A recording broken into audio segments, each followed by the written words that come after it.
ಏನ್ರಿ ನೀವು ಅಚ್ಚುನ ಬರೋಕ್ ಹೇಳೋದ್ ಬಿಟ್ಬಿಟ್ಟು ಪ್ರಾಮಿಸ್ ಮಾಡ್ಸಿ ಬಂದಿದ್ದೀರಾ?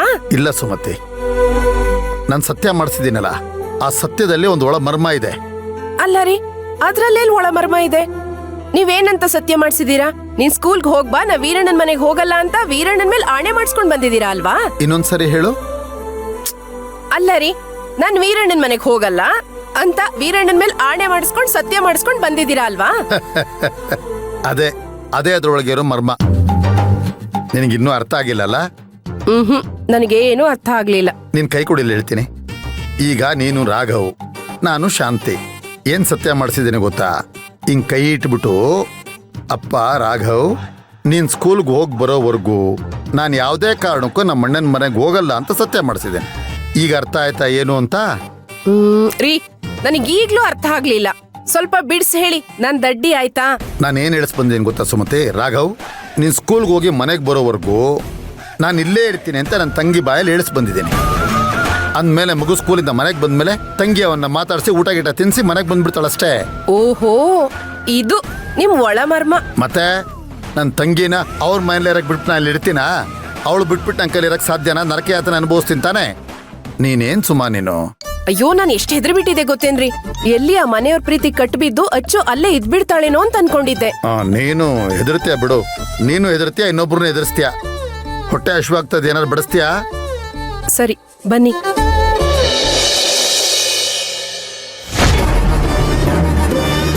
ಏನತ್ತೆ, ಏನ್ ನಡೀತಾ ಇದೆ ಈ ಮನೇಲಿ? ನಾನೇನ್ ಮಾಡ್ಲಮ್ಮ? ನಮ್ ರಾಘವು ಇಷ್ಟು ಹಠ ಮಾಡಿ ಪ್ರಾಮಿಸ್ ಕೇಳ್ತಾನೆ ಅಂತ ನನ್ಗೇನ್ ಗೊತ್ತಿತ್ತು? ಅವ್ನ ಆಡೋದ್ ನೋಡಿ ನನಗೆ ಒಂಥರ ಆಶ್ಚರ್ಯ ಆಗೋಯ್ತು ಗೊತ್ತಾ? ಅವಳ ಅಣ್ಣ ಪ್ರಾಮಿಸ್ ಮಾಡಮ್ಮ ಅಂತ ಹೇಳ್ದಾಗ ನಮ್ಗೆ ಒಂಥರ ಆಗೋಯ್ತು ಗೊತ್ತಾ? ಅದಕ್ಕೆ ನಾವು ಸುಮ್ನಾಗ್ಬಿಟ್ವಿ. ಅಮ್ಮ, ಈಗ್ಲೂ ಏನ್ ತುಂಬಾ ಲೇಟ್ ಆಗಿಲ್ಲ. ಅವಳ ಹತ್ರ ನೈಸಾಗಿ ಮಾತಾಡಿ ಅವಳನ್ನ ವಾಪಸ್ ಕಳ್ಸಮ್ಮ. ಅದಕ್ಕೆ ಅತ್ತೆ, ನಾನ್ ಬೆಳಿಗ್ಗೆನೆ ಬಂದು ನಿಮ್ಮನ್ನ ಹೇಳಿಸ್ಬಿಟ್ಟು ಈ ವಿಷಯ ಹೇಳಿದ್ದು. ಅಷ್ಟರಲ್ಲೇ ಇಷ್ಟೆಲ್ಲ ಸೀನ್ ಆಯ್ತು. ಅವನೇನು ಚಿಕ್ಕ ಮಗು, ಏನೂ ಗೊತ್ತಾಗಲ್ಲ. ಸುಶಾಂತು, ನೀವು ಎಲ್ರು ಸುಮ್ನೆ ನಿಂತಿದ್ರಿ. ಸರಿ ಬಿಡಮ್ಮ, ಪ್ರಾಮಿಸ್ ತಾನೇ ಮಾಡಿರೋದು, ವಾಪಸ್ ಕಳ್ಸಿದ್ರಾಯ್ತು. ಅತ್ತೆ, ನಿಮ್ಗೆ ಅವ್ರ ಅಣ್ಣನ ಬಗ್ಗೆ ಗೊತ್ತಿಲ್ಲ. ಅವರಿಬ್ರು ಹರಿಶ್ಚಂದ್ರನ್ ತುಂಡುಗಳ ತರ ಆಡ್ತಾರೆ. ಅರ್ಚನಾ, ನಾನು ಅಣ್ಣನ ಮೇಲೆ ಆಣೆ ಇಟ್ಟಿದ್ದೀನಿ, ಯಾವುದೇ ಕಾರಣಕ್ಕೂ ಈ ಮನೆ ಬಿಟ್ಟು ಹೋಗಲ್ಲ ಅಂತ ಏನಾದ್ರೂ ಒಂದ್ ಡ್ರಾಮಾ ಮಾಡ್ತಾಳೆ.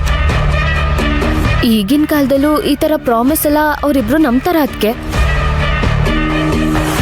ಅವ್ರು ಏನಾದ್ರೂ ಮಾಡ್ಕೊಳ್ಳಿ, ಮೊದ್ಲು ಅವ್ರನ್ನ ಅವ್ರ ಮನೆಗ್ ವಾಪಸ್ ಕಳ್ಸ್ಬಿಡೋಣ. ಅತ್ತೆ, ನಾವೇನಾದ್ರೂ ಮಾಡಿ ಅವಳನ್ನ ಈ ಮನೆಯಿಂದ ಹೊರಗಡೆ ಕಳ್ಸಿದ್ರು ಅವ್ರ ಅಣ್ಣ ಸುಮ್ಮನೆ ಇರ್ಬೇಕಲ್ಲ.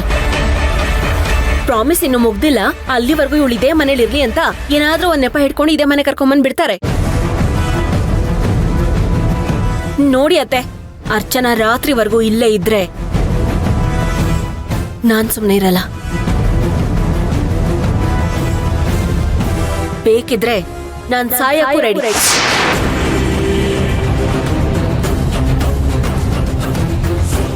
ಮಂತ್ರ, ಯಾಕಮ್ಮ ಇದಕ್ಕೆಲ್ಲ ಇಂಥ ಮಾತ್ ಮಾತಾಡ್ತಿದ್ಯಾ? ಏನಾದ್ರೂ ಒಂದ್ ದಾರಿ ಇರತ್ತೆ, ಸುಮ್ನಿರು. ಇಷ್ಟ್ ದೊಡ್ಡ ಮಾತ್ ಯಾಕೆ ಆಡ್ತೀಯ ನೀನು? ಅದಕ್ಕೆ ಏನ್ ಮಾತಾಡ್ತಿದ್ದೀರಾ? ಬಿಡ್ತು ಅನ್ನಿ. ಇನ್ನೊಂದ್ಸಲ ಈ ತರ ಎಲ್ಲ ಮಾತಾಡ್ಬೇಡಿ.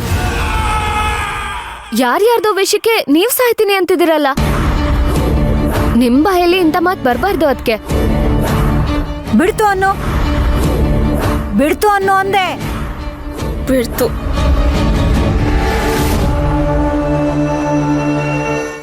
ಅರ್ಚನಾ ಮಾಡಿರೋ ಪ್ರಾಮಿಸ್ನ ಅವಳೇ ಬ್ರೇಕ್ ಮಾಡೋ ತರ ಮಾಡ್ಬೇಕು.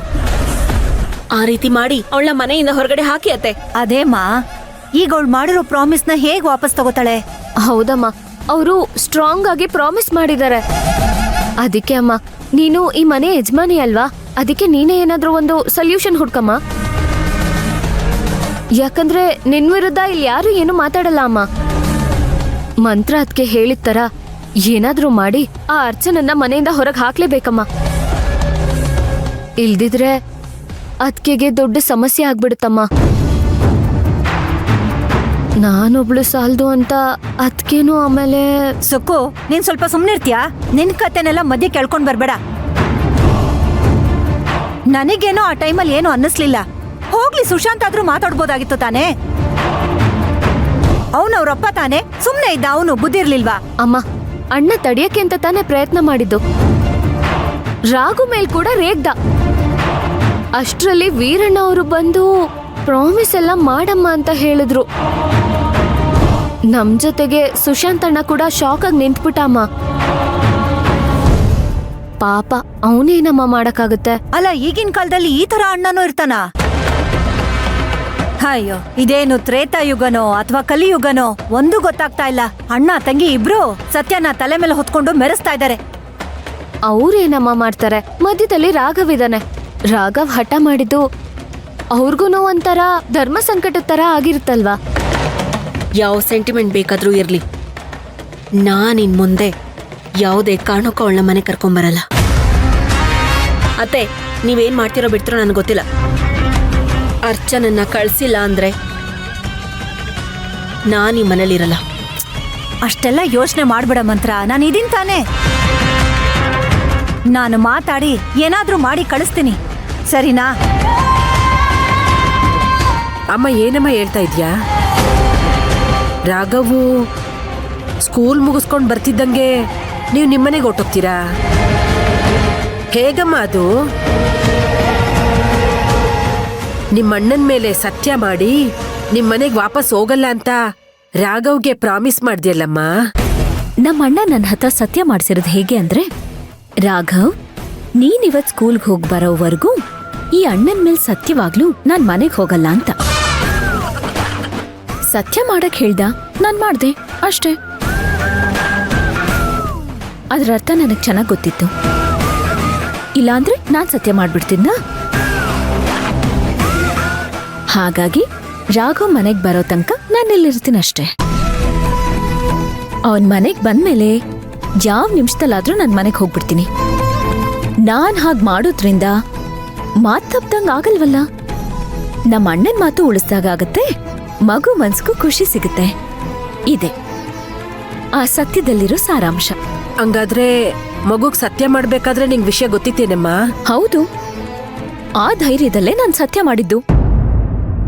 ಇಲ್ದೇ ಇದ್ರೆ ನಾನ್ ಹೇಗ್ ರಾಘವ್ಗೆ ಸತ್ಯ ಮಾಡ್ತೀನಿ ಹೇಳಿ? ನಾನ್ ಈ ಪರಿಸ್ಥಿತಿಯಿಂದ ಹೇಗ್ ಪಾರಾಗೋದು ಅಂತ ಯೋಚನೆ ಮಾಡ್ತಿದ್ದೆ. ಒಂದ್ ಕಡೆ ಮಗು ಮನ್ಸ್ಗೂ ನೋವಾಗ್ಬಾರ್ದು, ಇನ್ನೊಂದ್ ಕಡೆ ಅಣ್ಣಂಗೂ ಮೋಸ ಆಗ್ಬಾರ್ದು. ಹೀಗೆ ಯೋಚನೆ ಮಾಡ್ಬೇಕಾದ್ರೆ ನಮ್ಮ ಅಣ್ಣ ಎಷ್ಟು ಬುದ್ಧಿವಂತಿಕೆಯಿಂದ ಪ್ರಾಮಿಸ್ ಮಾಡಕ್ ಹೇಳ್ದ ಗೊತ್ತಾ? ಹಾಗಾದ್ರೆ ರಾಘವ್ ಸ್ಕೂಲಿಂದ ಬಂದ್ಮೇಲೆ ನೀವು ಮನೆಗೆ ವಾಪಸ್ ಹೋಗ್ಲೇಬೇಕೇನಮ್ಮ? ರತ್ನಮ್ಮ, ಹೇಳಿದ್ದನ್ನ ಎಷ್ಟು ಸಲ ಹೇಳಿ, ನಾನ್ ಹೋಗ್ಲೇಬೇಕಲ್ವ ರತ್ನಮ್ಮ? ಅದು ನನ್ ಮನೆ. ಪ್ರೀತಿ ಜೇನು ತಂದೋಳು, ಎಲ್ರನ್ನೊಂದು ಮಾಡ್ದೋಳು.